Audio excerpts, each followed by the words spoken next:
The United Nations Food Programme (WFP) has warned of a looming increase of catastrophe in Yemen as humanitarian funding dries off in the war-torn nation.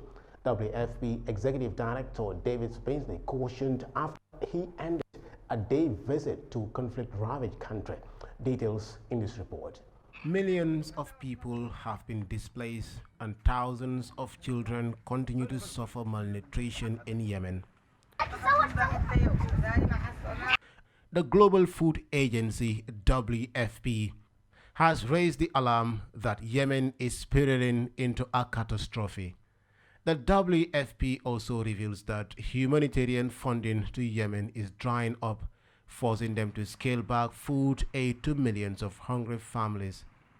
WFP provides people living at Hamoud camp for displaced people with monthly food distributions. Ali and his family fled from Al Ariz 3 years ago, and they have since been living in Hamoud camp, where they depend on WFP food to survive. When there is no flour, you can't sleep.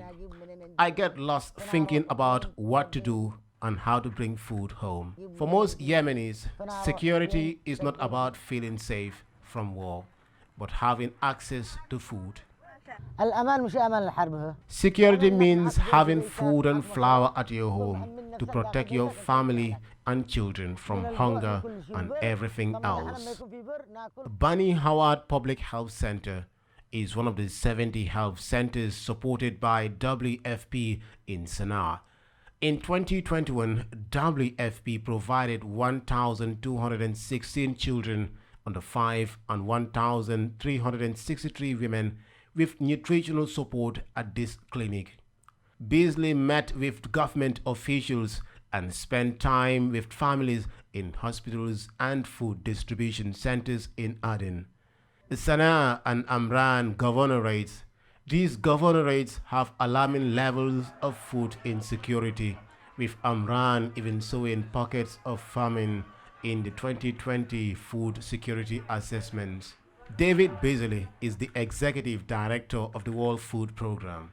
We're now running out of money, and we're cutting literally 8 million people off of food support because we don't have the support we need. Just when you think it can't get any worse, now you've got Ukraine, and Ukraine is going to really create economic deterioration around the world, oil prices, food prices.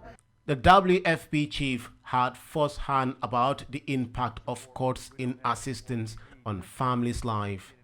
He spoke to Katiba, a mother caring for her severely malnourished child in an Amran hospital. She says she was displaced from Hajar on the front lines and could not have stayed in her home, and had she received food for her children. Instead, she sold her furniture and sheep and took her children in search of food and safety. Katiba's daughter, Sana Ahmed, has been suffering from severe malnutrition since birth. Sana has 8 older siblings, but her father is currently jobless, so the family relies heavily on WFP food assistance to survive. Osman Jatta, Eyeafrica News.